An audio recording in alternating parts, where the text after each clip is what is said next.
Good morning. For those who don't know me, my name is Samantha Edwards, and I'm 22 years old. I graduated from college last April, and then I moved to Africa for 6 months. I'm really excited to be here, but I'm also a little nervous. For the last 6 months, every time I have spoken in front of a crowd, I have had a translator. So I've had time to pause and kind of think through everything.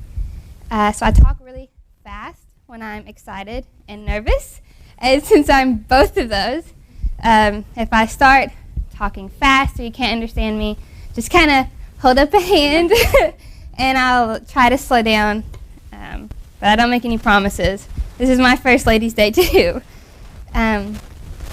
So I have 2 lessons prepared for today.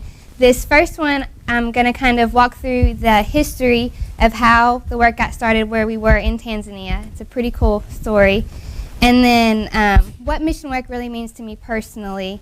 And then I kind of end with the kind of our daily life and things that happen to us on a daily basis, our routines, and kind of women's role in mission work where I was. And then my last speech, I walk through the mission work that we are a part of and that my sister and her husband are continuing over there. So when I was told the title for the Ladies' Day, I got really excited. Safari with Samantha. In Kiswahili, safari is the word for journey. And when you're traveling, people say safari njema, which translates to meaning have a good journey. And so that's what this has been. It's been an amazing journey. And so I just thought that was very fitting with how this was going. So this journey first started in the 1960s by a man named Andrew Connolly. So I want to begin telling you the background information about kind of his story and how he started. So this story can be found on WeTrainPreachers.com under the Tanzanian missions page. But Andrew Connolly was a missionary who moved to Africa in the 1960s with a really big goal in mind. In 1960, he built the first Andrew Connolly School of Preaching. That's what ACSOP is. It's just Andrew Connolly School of Preaching is a really long name, and so that's the abbreviation for it.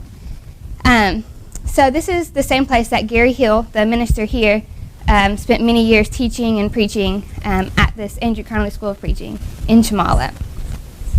So 10 years later, he moved north to Arusha, which is where we were, and he planted several congregations in this area to continue his mission work throughout East Africa. And then about 20 years later, in the 1990s, he met a couple, and he recruited them, and they were interested in doing mission work in East Africa. And this was Cy and Stephanie Stafford. And so they moved to Chamala with Andrew Connolly. Before he passed away, because he passed away while he was over there, he told Cy Stafford about this dream that he had, about how he wanted to spread the gospel in East Africa. And he wanted to go into the larger cities and mature the local congregations there and work outward into the smaller villages and towns. And so Cy Stafford, this man right here, it's kind of stretched out, sorry, but he took this plan to the Kensington Woods Church of Christ in Hattiesburg, Mississippi. And they agreed to take the lead in a 20-year plan to take the church in Arusha and in Moshi, which is about 2 hours away, to the point of maturity, where it would be self-financing and self-leading, and etc. And so this all began in 1998, and it would be accomplished through evangelistic campaigns and 2 Bible schools being built in Arusha and 1 in Moshi. So this was set to be achieved in 2018.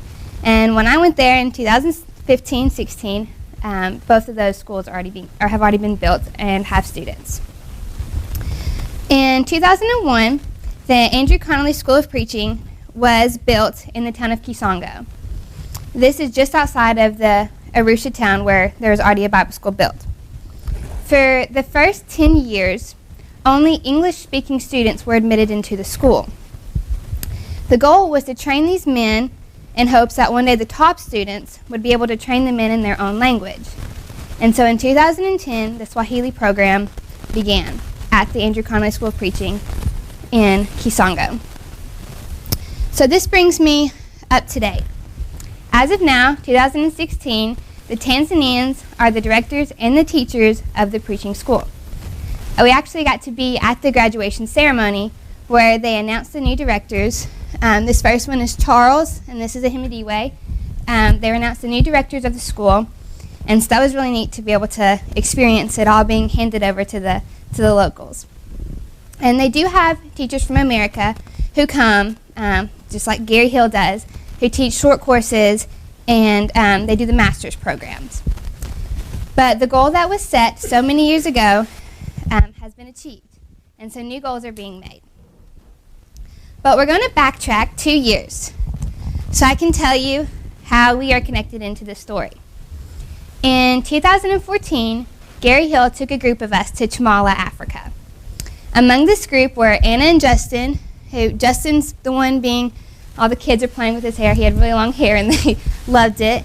And then Anna's up here. They were jumping and swinging in circles. And then my brother-in-law Jeremy and my sister Ty, and then myself in the bottom. I don't know why my picture turned out blue. I tried to edit it and it still got worse. So it's just blue. But we spent 10 days in Chamala, and this trip completely changed all of our lives. We came back and we knew that we couldn't just go back to kind of how we were, that God had a plan for us, and we had the missionary bug, and we knew that we'd be back in Africa. So about 5 months later, this dream was made possible once again by God and his servant Gary Hill. Gary had been talking to us about where we wanted to do mission work. And Anna and Justin had contacted some people in the Pacific Islands, but it didn't really work out, and they talked about Haiti, and still it wasn't really what they wanted. They wanted to be in Africa, and I was all on board with going to Africa. I loved Africa. But we didn't know how to make it happen. So we continued praying, and then Gary Hill told us about this couple in Arusha, Tanzania, who had been living there for about 20 years.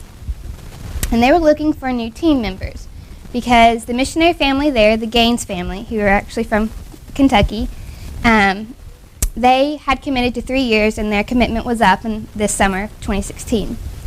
So we made plans to meet with Cy and Stephanie, and in March of 2015, we drove out to Mississippi and we met with them. And immediately upon meeting them, we knew that God had just placed another piece of the puzzle in front of us, that we were one step closer to Africa. But we had another problem. We needed a supporting congregation. We needed a strong church family that would hold us accountable and pray for us and encourage us spiritually. A family that would support the gospel being taught and spread throughout Tanzania. And once again, God had laid it out for us. Gary had recently become the minister here at Horton Chapel Church of Christ. So he met with the elders here and talked to the congregation, and Anna and Justin and I were invited up by the church here to meet with the elders to see if they wanted to support us and be a part of the work that we wanted to do. So we all came up, and once again, we just knew that this is who we wanted to support us. God had led us straight to Africa by way of Kentucky. And 2 months later, we flew out to Tanzania. So looking back at this full, incredible story that started in the 1960s is just such proof of the plan that God has for all of us. I can't imagine that when Andrew Connolly moved to Tanzania, he ever dreamed of all the people who would be involved and would play a part in the work that God had him begin. I doubt he imagined that a 22-year-old from Georgia, straight out of college, would ever be farming, and I didn't imagine that either, and working at the preaching school, or that a couple from a small farm would come and help make the school self-sufficient on food and begin a small farm there and start an evangelistic team with the local workers there. It's hard not to think about Paul and the missionary work that we read about in the Bible. Even then, you can see that when people are sent out into the world to teach the gospel, as we're commanded, that it catches like wildfire and it spreads. And that's exactly what happened here. And you can see that this verse that, we all love God and it all worked out for His glory. And sometimes I think it's easy to view the church as the African church and the American church. But I think it's important to remember that we're all one church. There's no difference. Since I've been back, and even before I left, I hear people make comments about how they could never do mission work in the foreign field. And while I understand their comments, I think they're wrong. Because not everyone can physically move across the world. I understand that. But every time that you say a prayer, or you sent a letter, or supplies, or children's lesson plans, or money for the children's seminars, or just food that we couldn't get, that's mission work. That's, supporting the foreign missionaries is just as important. And we would never have been able to do what we were able to do there if not for the support and prayers of the church. Everyone knows the verse in Romans 10 that speaks about how beautiful are the feet of those who preach the gospel. But the first part of this verse I think sometimes gets overlooked. It says, "And how are they to preach unless they are sent?" This verse tells us that unless there are people who are willing to be the senders, then there will not be goers. They cannot preach unless they are sent. So, while I was doing this, I Googled the definition of the word missionary. And it is defined by the Merriam-Webster Dictionary as a person who is sent to a foreign country to do religious work. Even the definition of this word implies or indicates that there are senders. I say all of this because I don't want anyone to think that just because they cannot go on a foreign mission physically doesn't mean that they don't play a huge role in the foreign field. I know for me personally that the support and the prayers and the letters that I received, they meant so much. I had just graduated college and then I moved halfway across the world. But God had it lined up for me and I couldn't just, tell Him no. But that doesn't mean that it was easy or not scary. I think sometimes people kind of assume that since I was willing to go to a third world country, that I was a very independent person. And if you get to know me at all, you'll realize that's completely wrong. They're laughing because they know I'm the furthest person from independent. I'd be lying if I said that I wasn't terrified, but I was just as excited. And, I already had such a love for the Tanzanian people and the country, but the idea of not having my friends or family around for 6 months was a lot to handle. But I knew that God wouldn't send me across the world if He didn't have a plan for me. And, He was laying this one out very clearly. Every single time we paused to, and had time to worry and kind of freak out and be like, oh no, what do we do next? He answered our prayers. A lot of times it seems that, when you're praying for something and you're wanting something to happen, that God kind of, doesn't really always make it clear. He's kind of testing your faith and He wants you to just trust in Him.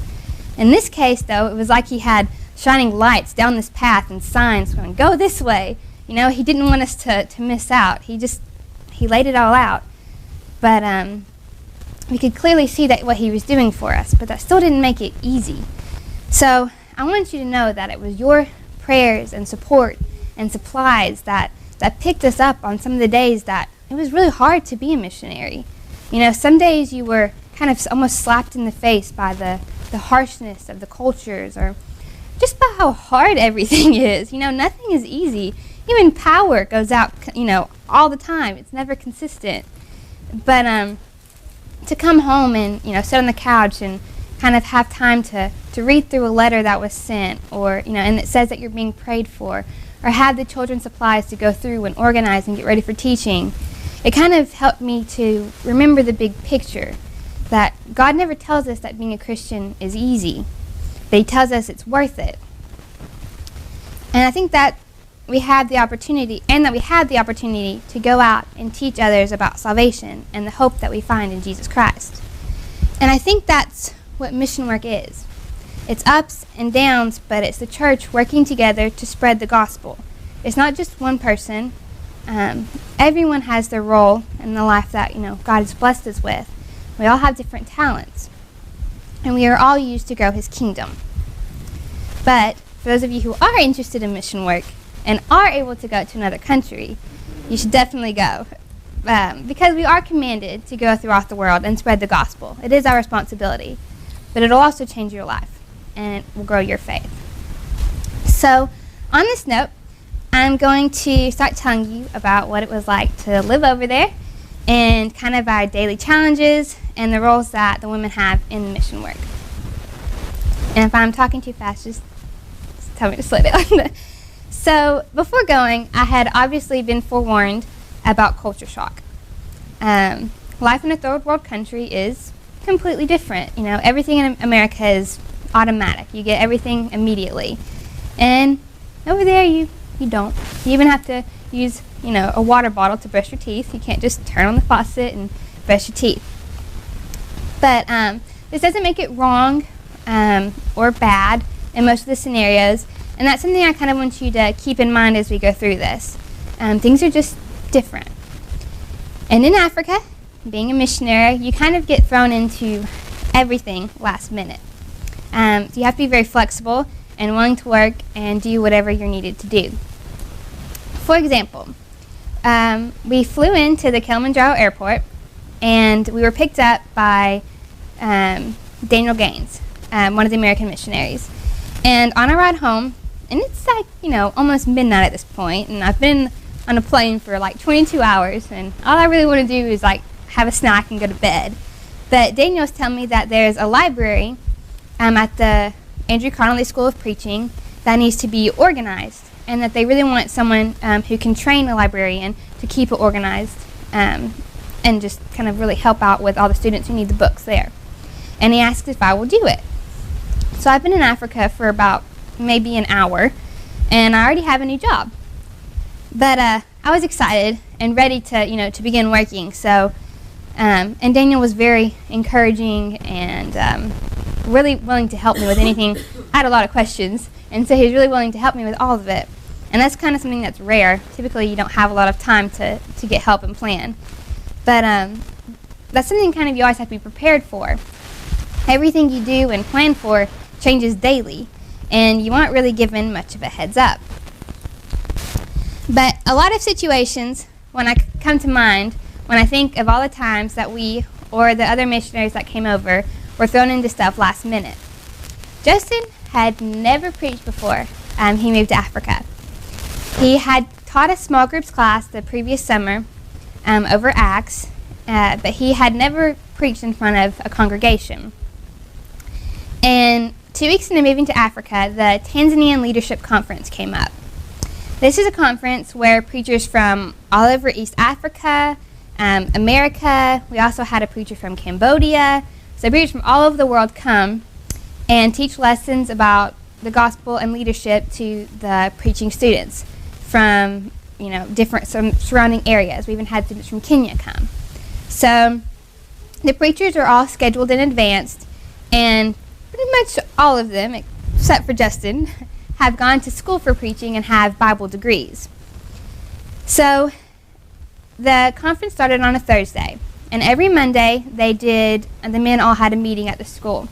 So Justin is at this meeting, and they're talking about how there's a cancellation in one of the preachers. One of the preachers couldn't be there for this. So they now need someone to fill in and give a lesson. And so all eyes turn to the newest missionary sitting in the room, a 28-year-old who has never preached before and has been in Africa for about 10 whole days. So 4 days later, Justin preached his first lesson in front of preachers and students from all over the country. But I have to admit, I was pretty impressed with him that day. There's no denying that he was nervous. When I saw him that morning before he went over to the school, I was actually like 99% positive he was either going to throw up or pass out. I didn't know if he was even going to make it to the conference. But we went over there, and about an hour before it was his turn, the person was finishing up and they were going to take a short break. He went into one of the classrooms, and he said he was reviewing his lesson, and he prayed, and he came back out, and he preached his first lesson, and he wasn't nervous at all. You would never have known that it was his first time preaching. He was, making jokes and laughing and engaging the audience, and he did wonderful. And now, Justin preaches every Sunday, sometimes the midweek services too. He leads evangelism teams. He teaches the youth every Saturday that we don't have a children's seminar. And on the Saturdays that we do have a children's seminar, he does personal Bible studies with the adults who come and bring their children. So the same thing, though, would happen when Anna and I would go to services with Justin at the different congregations where he was preaching. We would walk in, and we'd be sitting down waiting for services to start, and apparently it was understood, and by understood I mean that everyone else knew except for us, that when we come, we're supposed to teach the children's classes. And it's not that we minded. Both of us love teaching, and teaching the children was just amazing. They're so excited to learn. But it was the spontaneity of it all that kind of took us some getting used to. Even the children's seminars that we did once a month weren't planned until we got over there and were approached by a local couple. But being flexible was a huge part of the daily life there. My fiance actually got to fly out to Africa and surprise me. But I think he was surprised when the weekend before the Tanzanian Christian camp started, he got asked to be one of the Bible teachers. And just like Justin, he had never preached before. And I remember one day we were at lunch, and one of the missionaries, the Storks family, they were visiting from America. They're actually going to be moving there this summer. But it's about 3 o'clock, and he gets a call from Charles, one of the directors at the school, and he asked him to preach at the evening service that day. And church started at 4 o'clock. So we were already rushing to grab food because it had kind of been one of those days where we didn't get food till 3 o'clock because we were really busy. And now Wesley had all of 45 minutes to get a lesson together to go preach. And but these last-minute arrangements kind of became one of the things I loved most about being in Africa. Everything was always changing, and it was hard to make plans, but you're constantly growing in your faith and being pushed outside of your comfort zones. And I like my safety net. I like being and planning and being able to keep things under control. But here, it was just all thrown out the window. But there was just something so beautiful in constantly dropping everything that you were doing and doing something completely new and different. It was beautiful on the days that we'd be at a Bible study, and we would have already hiked up a good ways to get to the house because our van didn't make it there. And then it would start raining, and the trek back to the car felt about 10 miles longer because you're caked in mud and it's so heavy. But then you get to see the mothers taking care of their families and their homes by putting out pans and boxes to catch the raindrops because the roof is leaking. You get to see the little kids running, trying to race each other out of the rain, and seeing who can step in the most, mud puddles and water puddles along the way. Sometimes you got to, spend an extra 30 minutes in someone's home just having hot tea and helping them prepare the dinner. We got to help this lady pick apart it's called boga, which just means greens. And she got to talk about how God saved her life.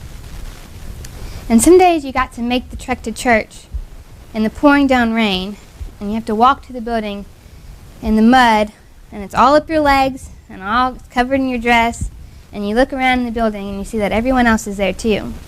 The rain and the mud and possible snakes, and didn't stop anyone from coming to the worship. And so you get to sing songs to God with muddy feet and little children climbing up in your lap trying to get your body heat. And it's beautiful and it's raw. And I hope it's something that everyone here gets to experience one day. And this you can see when Gary Hill came. This was us walking to the path that we walk is covered in water and mud. So you had to kind of walk along the edges, and even that was still covered in mud. So there was no getting around it that day. But being a woman is sometimes harder in that culture. And by sometimes I really mean always. Even just wearing skirts every day was hard sometimes. And I know that may seem silly, but when you're working out in the garden and you're shoveling out dirt or planting beans and corn and you're continuously getting up and down and bending over and walking over drip lines, and the sun is beating down on you, and you're hot and you're sweaty and you're hungry, and the last thing you really want to be bothered with is your clothing. I wish I had videoed Anna and I out there trying to do all the stuff in our skirts. If I had a penny for every time we tripped over them or someone stepped on them or we got stuck in the sticks or the drip line sticking up, I could probably pay my own plane ticket to go back to Africa. But even on days when it was raining and your hands are full of Bible material or water or even goat feed, you don't have the extra hand to hold up the edge of your skirt, and so it gets soaking wet and dragged through the mud, and you can't even prevent yourself from falling and tripping over it and landing face first down in the mud, because that does happen. But I'm sure you can all agree with me that it's a small price to pay. I mean, even here in America, we have our difficulties and our daily struggles. As a missionary woman, though, you have many opportunities. It may not seem like it at first, because the men are the dominants, and you can clearly see, the work that they do at the preaching school or in the villages and in the church. But it is the same as it is here. The women still have responsibilities in the church. We are the children's class teachers. We are the ones who show hospitality by inviting others into our homes and having personal Bible studies. We prepare children's lessons for the local congregations. We teach women's Bible studies. We do personal evangelism.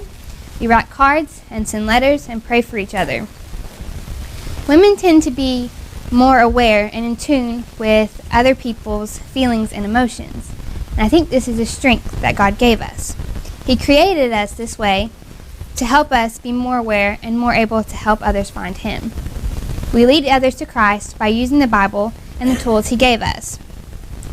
And kindness and thoughtfulness and hospitality are all ways that we can help gain an entrance into a person's life and pave the way for a Bible study.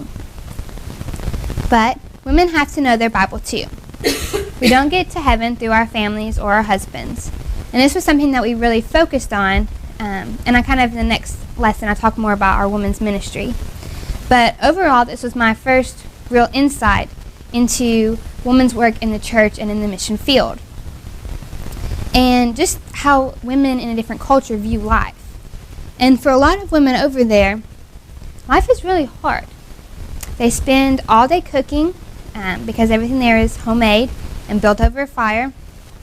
And so it literally takes almost all day to cook one meal. They have to take care of the children and the chickens or goats or cows or all of the above. And they walk miles and miles in sandals across dirt roads to get clean water with the sun just beating down on them. And some of them have jobs they have to be at every day. And their everyday life can be very exhausting. And so when it comes to church, it's almost like it's one more thing they already have to add to their long list. But then you study with them, and you can just see it hit home. This is the light and the hope that they've been praying for and searching for. They want to know God and to have something to believe in. And their life is so full of hardships and work, but still they're the kindest and warmest people that I have ever known. In America, it can be hard to study with people. If you knock on someone's door and ask to study the Bible, chances are they're going to say no and close the door on you. We're just not as welcoming. But they're the people want to know. It's their culture to invite you into their home and make tea for you and talk to you. They never turn anyone away. They have such a desire to know God. They have so many questions. It tests your faith just as much. You have to be prepared and know your Bible. But a lot of them cannot read or speak English, and so it can be hard trying to study with them. You're already kind of outside of your comfort zone by having a translator, because it can be hard trying to make sure that everything that you want said and is translated correctly. And so your translator has to know the Bible, and you have to study before to make sure that you're both on the same page with what you want being taught. But it's also important to show people that it's not your opinion, that what you say is coming from the Bible. And for someone who can't read, that can be really hard because they have to trust what you're saying. And so it can be kind of a trying process. But that doesn't make it impossible. And it may require more time on both of your parts to kind of earn that trust factor where they know that it's not just your opinion that you're speaking of, and it's the God's word. But I think the reward of all the studying is definitely worth it. But overall, God changed my life by sending me to Africa. He opened my eyes to what it means to truly serve other people, to be at the hands and feet of Jesus Christ and helping his people. It isn't enough to just go to church on Sundays and Wednesdays, but forget to help God's people. 1 Peter 4, Peter tells us to use whatever gifts that we have received to serve others as faithful stewards of God's people. Romans 12 tells us to share with people in need and practice hospitality. Matthew even tells us that the Son of Man came not to be served, but to serve. And of course, Matthew also tells us to go into the world and preach the gospel. So I want to end this first lesson with a true story. And it's one that Justin actually shared in his first lesson that he preached. And it just really was very powerful, and it stood out to me. So there's an atheist named Penn Jillette. He does magic shows in Las Vegas. And he made a YouTube video, and he's a renowned atheist. But he made a YouTube video, and he tells the story about how a man gave him a Bible after one of his shows. And he says in the video that he knows that God does not exist, and that one man living his life the right way doesn't change that. But he makes a very important comment. And this is kind of what I want everyone to think about. He says that if we believe that there is a heaven and a hell, and if we believe that people could be going to hell and not receiving eternal life, but we think that it is not really worth telling them because it will make things socially awkward, then how much do we have to hate someone to believe that everlasting life is possible and not tell them about it? To me, this is such a powerful statement. How much do we have to hate someone to never mention Jesus? We are given a free gift, we are given salvation, and it's our duty to share it with others. Thank you. You didn't just hear me. So, this first picture here, or this second lesson, I'm kind of walk you through the different works that we were part of, and this first picture here is taken at Neema House. In Swahili, Neema means grace, and this is an orphanage. And they take babies that are abandoned. They've got babies that they found in trees. They found one buried alive. They find them just everywhere. And then they have babies that are at-risk babies. So if they have any kind of health problems and the parents can't pay for the medical expenses, they can come here and they'll help them get the treatment that they need, and they can go back home with the families.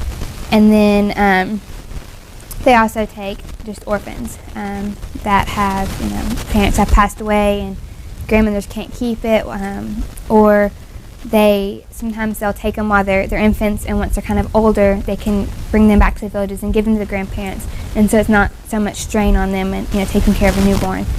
And so that's where this picture was taken. We were able to go and spend some days kind of there, and it was amazing holding all these little babies. But I'm going to start talking about the children's seminars. So we were in Africa, and we hadn't been there, maybe 3 weeks, I guess. And Ann and Justin first, he got approached by a man named Des Derry, him and his wife. And I kind of talk about a little bit more about Miss Jane later, that's his wife. But they approached Justin, and they asked for a meeting with him. And he tells them that he has this plan. And this plan is that him and his wife want to start children's seminars in all of the villages. And it's a 2-year plan where each month they go to a different village, and they invite all the children in the area to come and hear about Jesus. And so they gave us this packet, and we all got to look through it, and they had printed up everything that they wanted to do, the lessons. It was very thought out. and they had the expenses of what it would cost because they didn't have enough money for food or drinks, and they wanted to be able to feed the children when they came. And they didn't have a car, so they didn't have a way to get the supplies there or to just even get there at all. So they wanted to do creation and talk to about the Bible. So Anna led up the creation, and she got to teach all the children at all the seminars about creation, and I did the Bible part where I got to tell them about the Bible, where it comes from, kind of why it's important, why we need it, who God is, and kind of get them understood that way. So our very first seminar was at Kyoga, and it was about 2 hours away. So we woke up about 6 a.m. and we went and picked up Jane and Desiree, and we drove up to Kyoga. And it was kind of up on this mountain, and so it was beautiful, and the rain, it got a lot of rain, and so it was very green, and it was just, you can kind of, well, that's inside the building, but I have another picture where you can kind of see how green it is, and it was just a beautiful, beautiful area. But before we went up there, Desiree, he went and met with the preacher of the local congregation there, and he told them what we wanted to do, and asked him to kind of go out and spread the word. And so every day for a week before we went up there, Desiree went with the preacher into the villages and told them about the plans that we had, and kind of just did a little information about what we would be doing and kind of our goal with it. So we were told to expect about 70 kids at this first one that we went to. And so we get there, and this is us up there. We're at the front doing songs. Ann and I spent like 2 days just on YouTube trying to learn all these Swahili songs. And so the one that we're singing here is Jesus' Love is Bubbling Over. In Swahili, it's Yesu apenda kuzunguka nyuma. And so we had like hand movements, and so the kids, a lot of them didn't go to church, and so they didn't know any children's songs. So it was fun kind of teaching all of them, and they got to jump up and be excited and get into the songs. But so we were up there, and we were doing all of this, and kids kept coming in, and we got to 50, and they kept coming, and 70, they were still filing in, and it's to 100, and they're still coming in. And we ended up having 150 kids that day.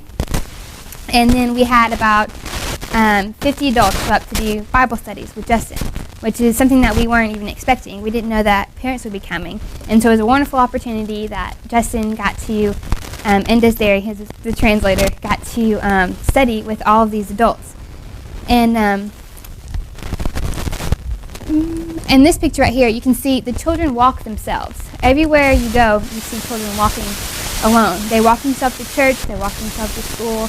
A lot of the times they'll be carrying their younger siblings on their backs. So a lot of the kids that came that day, we had 150, and we only had 50 adults that came. So that's 100, or so children that came on their own, which is pretty amazing. Here you can see kind of this was at lunchtime. We served them lunch, and the women spend the morning half cooking the lunch and preparing everything while Anna and I teach the children. And then Cokes are cheaper than water, so all the kids get hyped up on sodas during the lunch break. And so afterwards, while Anna does the study with the women, Justin and I, depending on if he was doing the studies, but we got to kind of go outside and just play with the kids and let them enjoy their afternoon while their mothers got to hear a little lesson from Anna.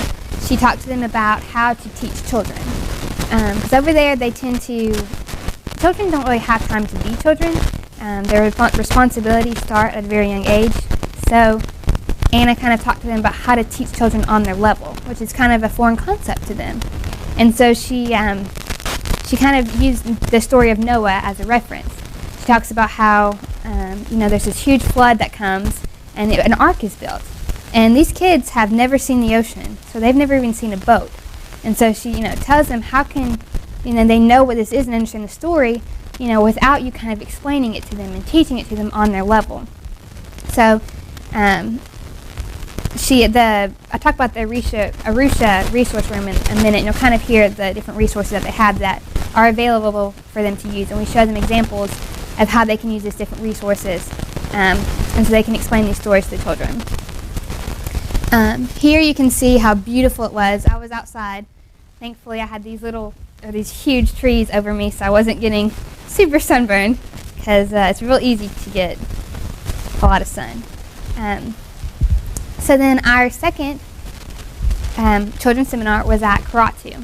And once again, it was about 2 hours away, so we woke up really early and drove out, and we had 120 kids show up to this one, and 20 Bible studies. And from those 20 adults who came to study, we had 6 baptisms that day.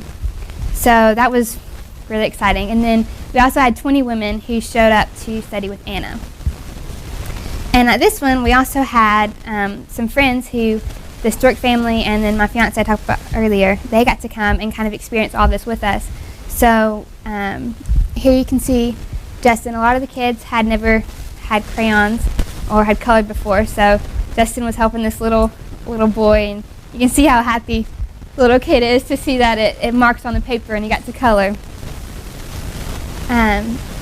You can see Todd Storks helping with one of the baptisms, and then the man right here that's there in the white shirt, he's the one who helped start this the whole children's seminar. And you can see all the little kids are super excited to see the baptisms, and because to a lot of them it was their first time, so it's exciting.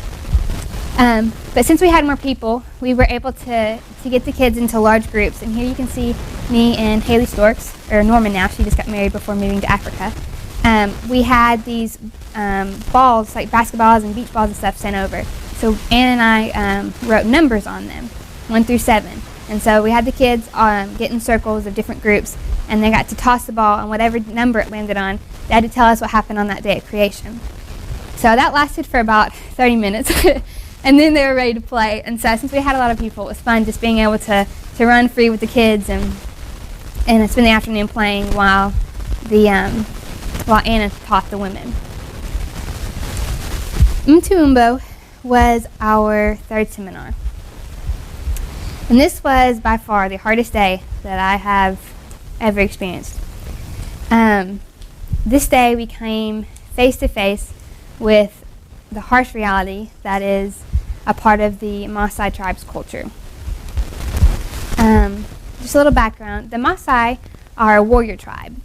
And back in the day when you could still hunt wild animals, like lions, and they weren't on reservations, in order to become a man, you had to go out and slaughter a lion or kill a Cape buffalo, some big animal to kind of prove your worth. That was there. They have these huge staffs that they walk around with, and you can always distinguish them because they've got this huge jewelry. This necklace right here, the women still wear this. They wear this around their neck, and they've got the same earrings going down and bracelets covered up and down on their arms and legs, and they wear these shoes that they make out of tires. They cut tires and they form shoes. But this tribe also believes in many things that can be kind of hard to handle when you're literally face to face with it. For one, they believe in drinking animal blood. It's part of a ceremony that they do. They mix the blood with cow's milk, and they drink it. To them, all cattle is sacred. They believe that all of it belongs to them. And so that's another thing you'll always see with the Maasai. They're surrounded by cattle. They walk it for miles and miles. You'll see little kids walking miles and miles. But they also believe in having multiple wives, which when you're studying with them is kind of a big issue because they don't want to have to divorce, or I guess be committed to one, the first person that they married. And so it's kind of hard to study with them. But they also, the little boy in this picture, if you can see that he has circles on his faces, this is where he has been burned. They believe that when you were sick, you burn the illness out of them, basically. And so a lot of the children you'll see, and adults from where they had it done to them, they have these circles burned onto their faces and their arms. They also believe that when a child is sick and not eating, that you pull out one of their teeth to force food down. So a lot of the children are missing teeth, and the adults from where they had it happen to them as children. On the right You see a little girl. She has a shaved marking on her head right here. It's on both sides. This means that she's been circumcised. She's about 7 years old, and she wears the public proof of this circumcision, so that the man that she's supposed to marry knows that this has happened to her. There was also another little girl who I didn't get a picture of, but she's about the same age. She had on a Maasai ring. She's about 7 years old, and this ring indicated that her dowry had been paid for, and that cows had been given to her parents, and that she's someone's bride. So it can be difficult, but I don't tell you this to be discouraging. Every culture has parts to it that are bad. Where there's good, you can always find evil. And the Maasai are beautiful people. The women work harder than anyone I've ever known. As a whole, the Tanzanians age really well. We always kind of made a joke about it because everyone looks like they're 30. No one looks over 30. But the Maasai women at age 30 look like they're about 60. They're just worn down from the harsh way of their life. Their hands are very dry, and they're from cooking and cleaning and taking care of things, and their feet are cracked and dirty from walking all day, and the children are covered in dirt and smell like animals because they spend all day taking care of the animals and walking them and taking care of their siblings also. But actually, it's a little short story. You may have seen this on Anna's Facebook. We first heard about this little boy from Augustine. He's a man who works with Justin, and he was saying that he was coming down the road one day, and he saw him on the side of the road crying. And so he goes up to him and he asks him, why are you crying? What's wrong? And he was herding his cattle, and the cows had gone one way and the goats had gone the other. And he's about the size of a goat. He's a little bitty tiny thing. And he was crying because there was nothing he could do when this was his family's, cattle. And so Augustine helped him, herd it all back, whatever. But we saw this little boy every single day herding his cattle. So, we were passing him every day, and Anna and I, we always had tons of candy on us from, because kids are always wanting candy. And so we started giving him candy every day. And one day, he asked Anna for maji, which is water. And so one of the missionaries, Haley, had a huge bottle of water, and you can see it's almost as big as he is. And but he was just really happy to have the water. But back to the seminar. At this day, we had 110 children show up. We had 55 adults come and do personal Bible studies, and we had 2 baptisms. This day, we also kind of had an interesting situation. Justin was studying with the Maasai women, and there were some men in there, but it was mostly a women group because the men were back home. And there was the oldest woman there. She was kind of picking at Justin and mocking him the whole time, and kind of just giving him a really tough time. And some of the other women had kind of picked up on that and had walked away, and and she was just kind of belittling Justin and what he was saying. And so finally he's getting kind of frustrated with her, and he's like, what is your problem? Like, why are you saying these things? And so she tells him that she was Catholic, and she was baptized by a Catholic man, and that the white man just has all these different religions. And so Justin kind of looks at her, and he's like, but that's not what I'm saying. He's like, I'm not telling you what, my opinion. He's like, I'm reading it from the Bible. He's like, I'm showing you what the scripture says. And so she kind of looked at him. She stood up and told those women to come back, and she said, all right, y'all need to hear this. And so he got to show them that, we're not just over there trying to teach them our own opinions and how we think they should live. But this is what the Bible says. This is God's Word. So that was just really interesting and a cool story. So our next seminar was at Larai. It's actually at a play. The area was called Boma Nyombe, which means cow house. But the church was the Larai church. And this was the last seminar that I got to be at before I went home. So it was kind of bittersweet. But we had 130 children come to this one. We had more than 30 adults and around 60 women come. And here you can see Anna teaching, and we had an American missionary come over, Miss Anita from Colorado. Here she's teaching the days of creation. And here you can see the women and men outside studying with Justin. I just thought this was such a beautiful shot, with the woman with her Bible studying right there. And this was Canisa La Cristo, which means Church of Christ. Here you can see I'm outside with my translator teaching to the kids, and right beside me you have Daniel Gaines teaching to some of the adults. So it was, right there. And then in the corner you had Justin, who did a personal Bible study with 2 men. And later on, actually, I have a picture where these 2 men were baptized. But it's later on. I don't know why I did that. But the last seminar that they just recently held, which I wasn't a part of, but it was at Ngorongoro. And it's actually a pretty interesting story. They had a lot of things, I guess, that kind of happened this day. So they drove out to Ngorongoro, which is about 2 hours away, for the children's seminar. And it was raining. The heavy rains have started over there, so they were kind of expecting a lower turnout. But they get to about right back there, and the van can't go any further because it's too muddy. And so they have to get out and walk, and it's raining, and they have all of the materials. But so they have to start walking, and they come to a cliff. And they have to hike up the cliff. The church is at the very top of it. So they hike up this cliff, and so they go up to the cliff, and they kind of changed the way that they did things at this seminar. They spoke to the women first. They did 2 lessons, one on perseverance and one on Christian life to them. And then they all had lunch. And then Anna and Tiffany did the children's seminar. And so during this, Justin and Daniel, and they met with the adults and did their Bible studies because they had so many questions from the women's thing. They continued over and kept asking Justin and Daniel all the questions. So they get done with the children's seminar, and they come back and they have a flat tire.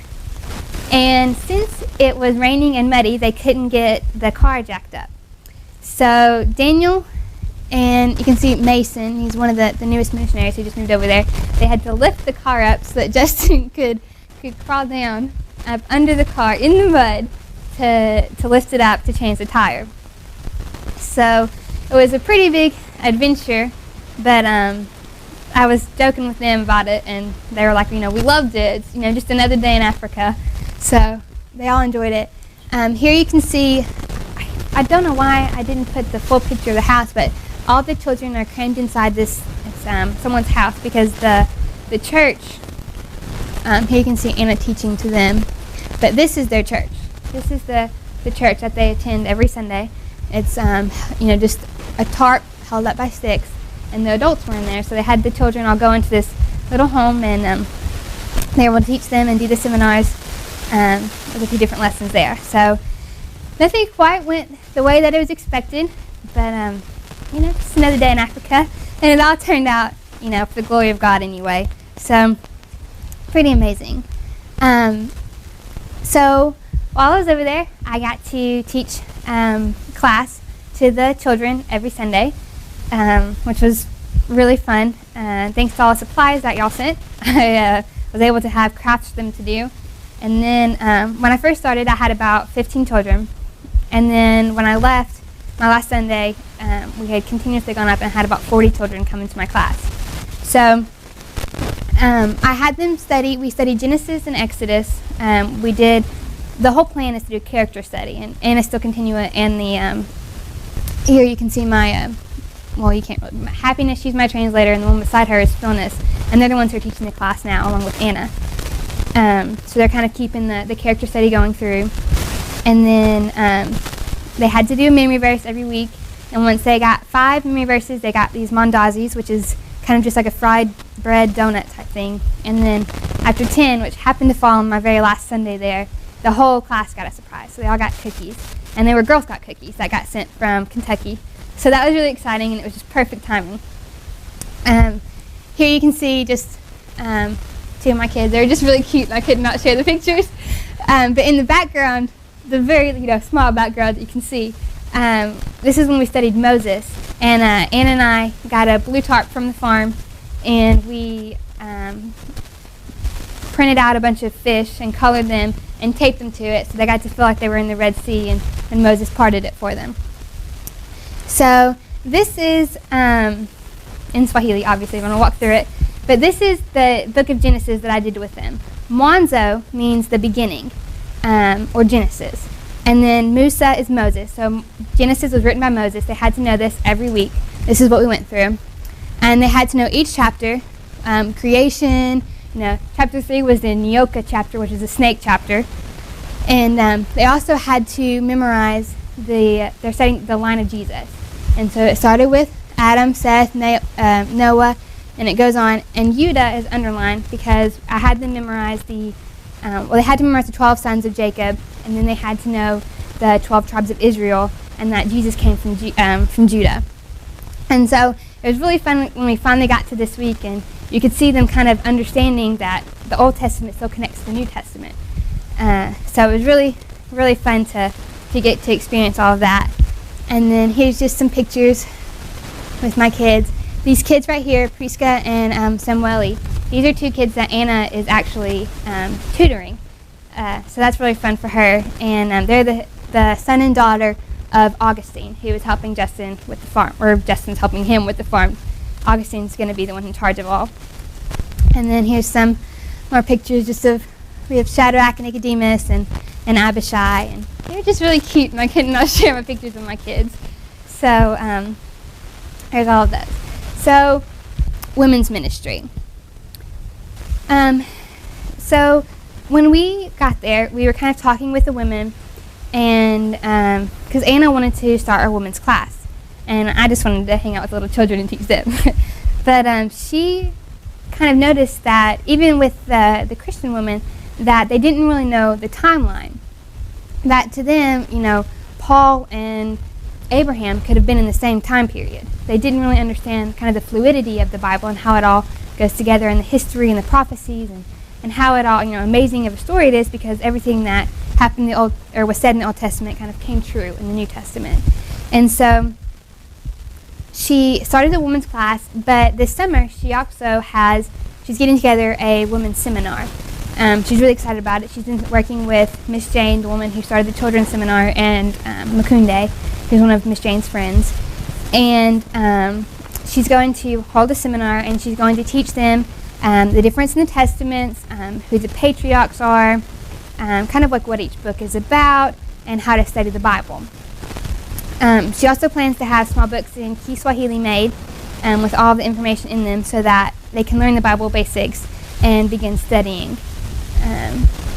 Anna, she also does a Preacher's Wives.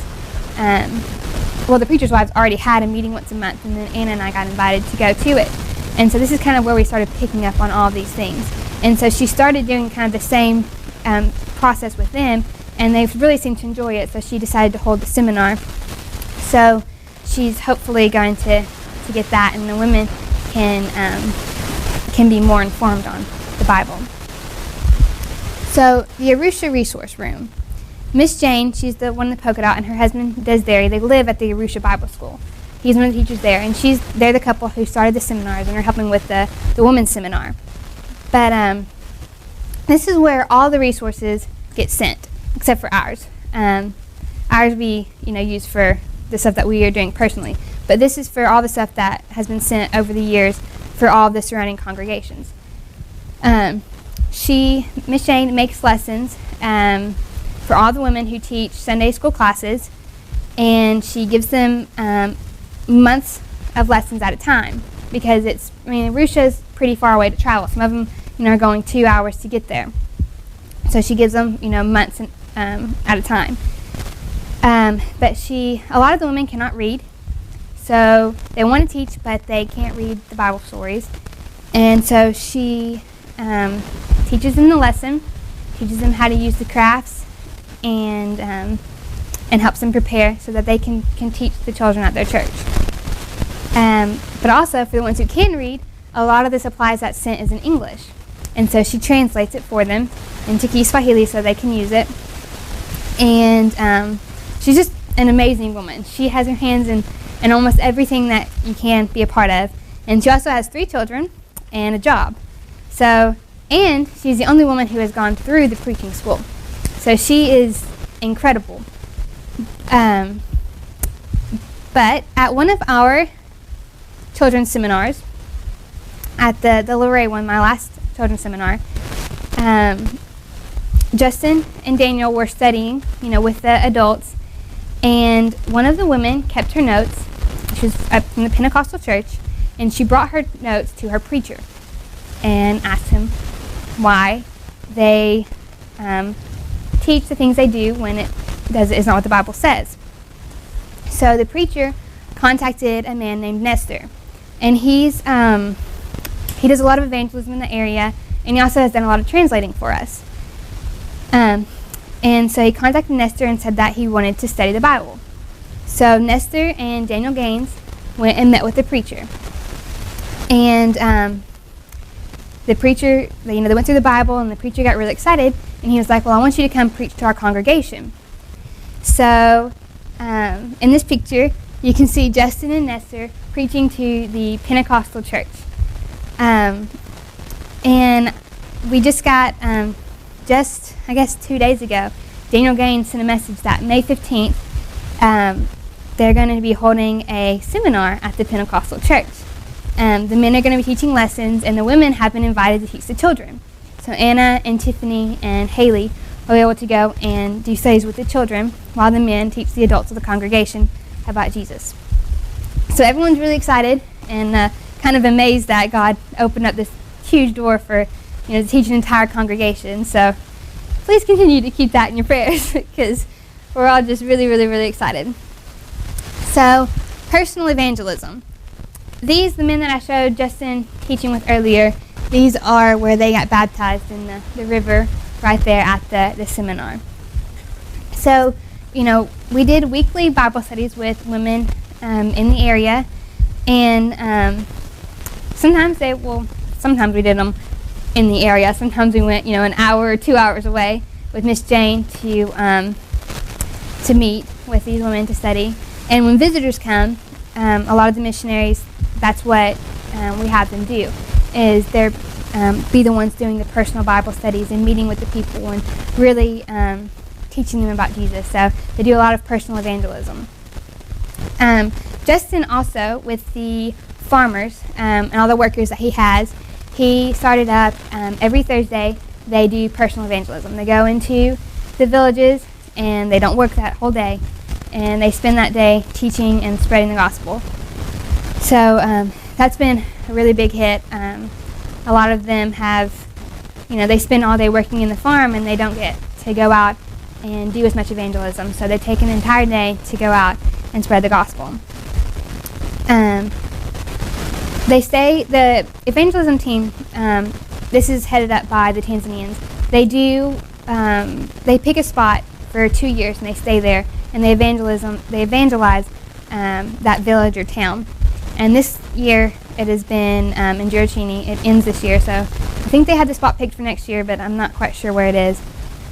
But along with this evangelism, Justin actually had a really interesting situation come up about a month ago, and it's a pretty amazing story. So this woman here, she came to Kisongo, where we live, to visit her sister and her brother-in-law, who are both members of the church. And it came out that, her family came out and said they had found potions that she had made around their house, and she'd been practicing witchcraft. And so many people studied with her and talked with her, and after countless studies, and she was baptized. And Justin got the chance to study with her along with a lot of people in the local congregation, and it was just an amazing experience to be able to see there and see the power that God has. We truly serve an awesome God, and He's more powerful than the devil, and we got to see it on display that morning. And no matter how deep we get into sin, God is always greater than whatever we're facing, and He always welcomes us home. So you can never fall too far to not be welcomed back into God's arms. I also have a few things on the farming, just because it's a lot of what we do. Justin wakes up about 6 a.m. every morning and goes out, and here you have where we planted beans in our skirts, which is a lot of fun. And then here you have in this picture, Justin is actually carrying compost. And if you know what that is, it's got manure in it, and he's not wearing gloves, and he's carrying it in a bag. So, but Justin loves it, and he spends all day, every day, out there working on the farm with all the Tanzanians. Here you can see it's about a 1 acre farm, and they've started the drip line irrigation, and but here you can see where they're shoveling out the roads to plant more. The goal originally when we came was, in the 1 year that Anna and Justin were there, was to make the school self-sufficient on food. And they completed that goal in about 6 months. They were able to just, everything was just growing and everything. And then they got cows, and they changed the diets of the cows, so they're getting more milk. And they got chickens and eggs. And so everything that they had set out to do was accomplished. So then Justin started working with Augustine on the finances of the farm, and helping him so that in case anything ever happens and something happens and no Americans can never support the farm, that they'll still be okay, that this won't fall through. Here you can see I had to pluck chickens, and that was really disgusting. And then here you can see we had baby calves born, so that was fun. And I think that's all of it. But overall, there's so much that's been going on. Every single day you have new opportunities and new things to do, whether it's just in the farming aspect or going out and teaching and spreading the gospel, which is the main goal. So anyone who's interested in going, you should definitely go. I think next summer they're trying to get a trip together. So hopefully that happens and that everyone's able to go. And that's all I have. And my mom informed me that in the last one I forgot to ask if anyone had questions. So if anyone has any questions or anything, you can ask them now, or you can approach me personally, or if there's anything. But that's all I have for today.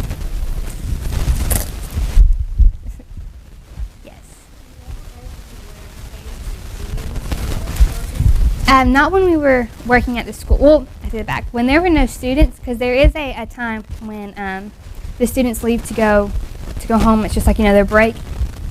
We were able to go and wear pants in the garden.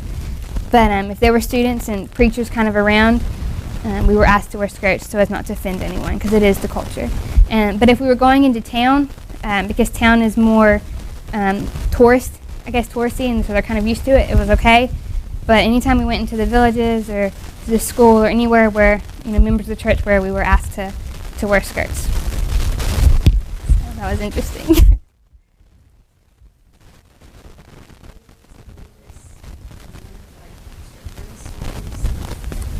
How they sing it over here, because I know we got some kids here, like Jesus loves me, be able to sing that.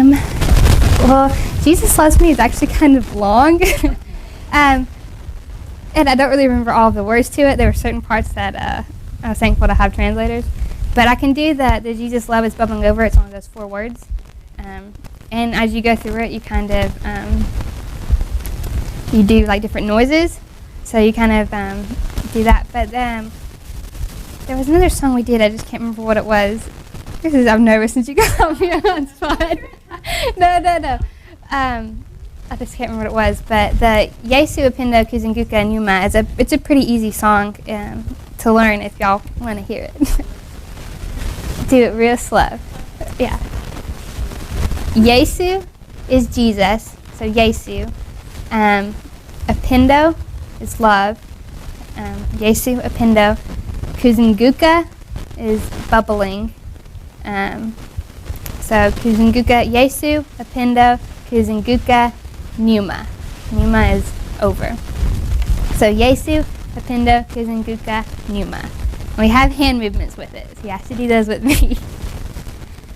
Yeah, the hand movements are easy. It's just Yesu Upendo Kuzunguka, Numa. That's it. So, do you want me to sing it first? Okay. Okay. So it goes, Yesu apenda Kuzunguka, Numa. Yesu apenda Kuzunguka, Numa. Yesu apenda Kuzunguka, Numa. Alleluia. And then as you go through, it goes, ah, brr, woo. But each time you add one of those in. So you have, apenda Kuzunguka, Numa. Apenda Kuzunguka, Numa. Apenda Kuzunguka, Numa. Alleluia. But the kids really liked it because they got to go, brrr. So the little ones got to kind of be involved in it, and so they really enjoyed that. But if y'all want to try and sing it with me, you can. And then do the movements with me. So, Yesu apenda Kuzunguka, Numa. Yesu apenda Kuzunguka, Numa. Yesu apenda Kuzunguka, Numa. Alleluia. So that was that one. Yeah, you're welcome. Is there any other questions or comments or anything? Okay, so Thank you for having me.